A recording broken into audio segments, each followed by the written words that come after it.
Bonjour et bienvenue sur les ateliers de Nelly. Je suis ravie de vous retrouver aujourd'hui pour un atelier sur le thème des plantes avec une carte super facile à faire qui fait un effet waouh comme on les adore. Je ne sais pas si vous êtes comme moi j'adore les plantes, les fleurs, leur forme, leur couleur, leur odeur, tout ça me met en joie.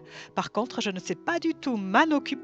Je laisse ça à ma belle-mère qui est vraiment un as en la matière et je préfère les scraper. Je m'appelle Nelly et toutes les semaines, je vous offre des tutoriels, conseils et astuces pour que vous développiez votre créativité tout en vous amusant. Avant de passer au tutoriel, je profite de 2 secondes pour vous présenter mon nouveau blog. N'hésitez pas à aller y faire un tour, vous y retrouverez toutes les mesures dont vous avez besoin pour réaliser cette carte.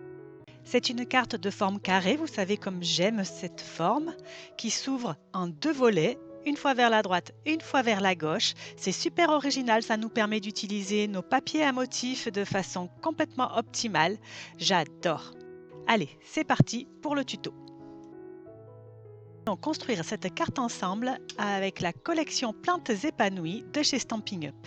Vous le savez, cette collection fait partie de mes coups de cœur dans le dernier catalogue annuel qui vient juste de sortir. Je vous l'ai présenté dans une vidéo haul il n'y a pas si longtemps et je ne pouvais pas résister à vous présenter une première création avec. Cette collection comprend cet adorable set de papier que j'adore. Regardez-moi ces couleurs, il est magnifique. Je vous ai mis tous les liens vers les produits Stampin' Up que j'ai utilisés dans ce projet dans mon article de blog. N'hésitez pas à aller faire un petit tour.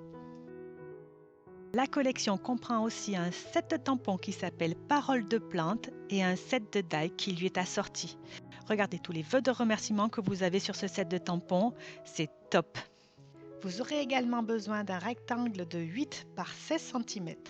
J'utilise mon massicot pour couper ces rectangles. Vous pouvez tout à fait le faire avec une bonne paire de ciseaux ou votre cutter.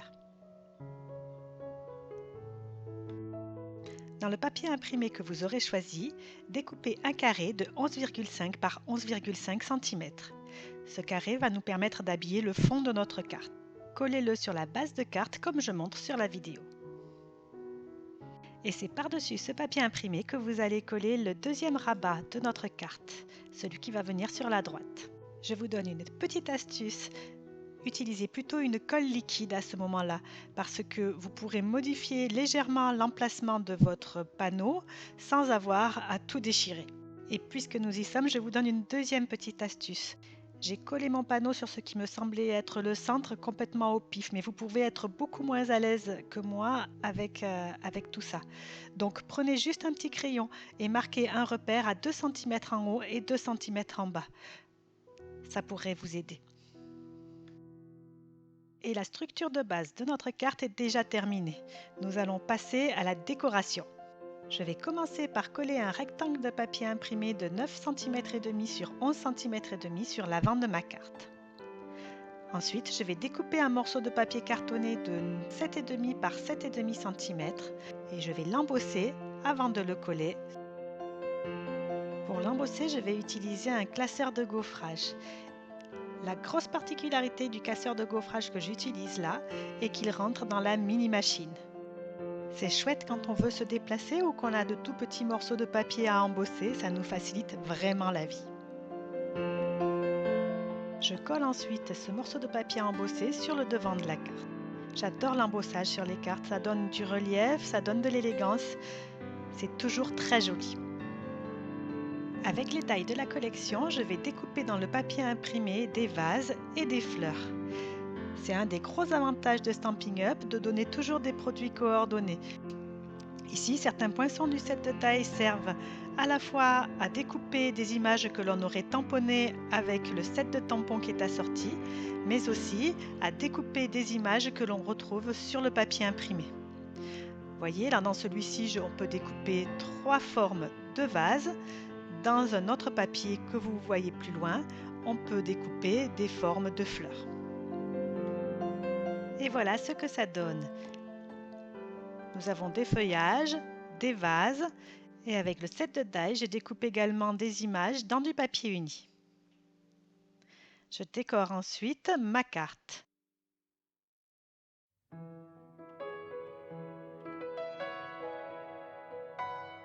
Je superpose les images que j'ai découpées et c'est vraiment le moment le plus agréable. Donc, comme d'habitude, certaines images sont collées directement sur le fond, d'autres sont collées avec de la mousse double face pour donner plus de relief.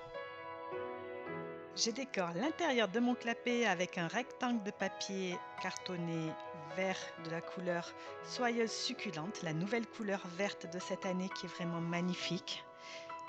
Puis, je mets une étiquette que je découpe dans un papier avec les sets de die Chic Étiquette. Le vœu dit une petite note avec un grand merci et c'est tout à fait approprié à des tas d'occasions pour lesquelles nous envoyons des cartes. Une fois tout ça collé, je m'occupe de la partie gauche qui va être l'endroit où je vais écrire un petit mot à la personne à laquelle j'envoie la carte. Je vais coller un morceau de papier blanc de 7 cm et demi sur 7 cm et demi sur lequel je tamponne un feuillage pour que ça fasse plus joli. Et je termine en décorant l'enveloppe, le petit détail qui fait toute la différence.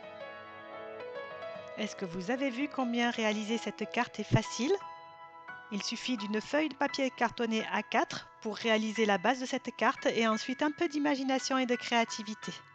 J'en ai réalisé une seconde pour vous montrer ce que ça donne avec une autre collection. Là, j'ai utilisé la collection Fleurs des Beaux-Arts de chez Stampin' Up que j'adore également.